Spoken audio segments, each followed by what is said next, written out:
تعالى.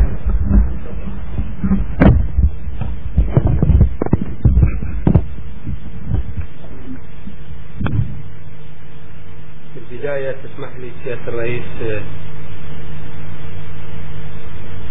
تهنئة من الأعماق في ذكرى الثورة المجيدة، مصدر وهم لكل الثورات والإنجازات اللي تلت، لولاها لما تمكنت الثورة أو تمكنت القيادة، توفر الظرف الملائم للحزب ولقاعدته العريضة والأمة أن تصل إلى هذا المستوى. في السنوات الأولى سيد رئيس القائد، سواء في خطابات رسمية أو في مقابلات أو لقاءات من هذا النوع، الإنسان كان يتحدث عن بعض المنجزات لكي يعطي صورة أو لكي يوضح هوية الثورة وتوجهها. ولكن بعد 30 عام وبعد أن انتقلت الثورة إلى مرحلة جديدة، إلى مرحلة حمل الرسالة بمعانيها وبمبادئها السامية على أوسع نطاق وخارج حدود جغرافية الجزء المحرر، صار من الصعب الحديث عن منجزات، لأن على الأغلب الحديث عن منجزات ما يعطي الصورة الحقيقية عن حجم الثورة وعن مكانتها وعن رسالتها.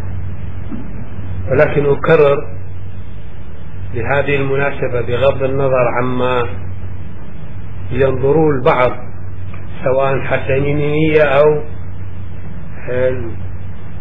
اللي في نفسهم سوء، أقول إذا كان المثل يعطي في تقييم لكل وحدة بأمرها وبمسؤولها وكل عائلة بولي أمرها، فأنا أعطي هذا المعنى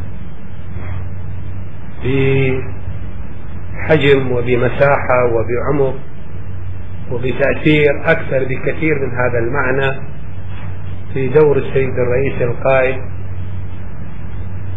في بناء الثورة، ولا أقول في ساعات التخطيط وأيام التنفيذ، ولا في مرحلة البناء، ولا في ما قبل هذا التاريخ في الإعداد لبناء الحزب أولا قبل الثورة، لا بل في كل هذه المراحل. وهذا التواصل في مرحلة بناء الحزب ومرحلة إعداد الثورة ومرحلة بناء التجربة، تواصلها بروحية وبقيادة واحدة، حتى في المراحل اللي كان رسميا موقع ثاني وليس موقع أول، ولكن عمليا الدور في كل هذه المراحل هو قائد وقيادي. أقول احنا كلتنا، خاصة من كانوا إلى جانب سيادتك بزمن أبعد من بعض رفاقنا الآخرين، وهذا هو حظوة كبيرة وهبة من الله ونعمة يحق لنا أن نقيمها أو نقيم هذا الدور، لأنه دور أساسي ويوضح بأن دور الإنسان أي مبادئ مهما كانت كبيرة وواسعة في معانيها، لكن الأهم منها هو الإنسان اللي يستطيع أن يحمل هذه المبادئ وهذه القيم وقادر أن ينشرها وأن يقدم نموذج لها. فكنت أنت القائد والربان، مو فقط في أن تقود هذه الرسالة، بل تكون نموذج يحاول رفاقك من الرفيق أبو أحمد والمتحدث والرفاق الآخرين أن يقتربوا، ما أقول أن يتشبه. فيكم البركة. نأمل من الله سبحانه وتعالى أن يديم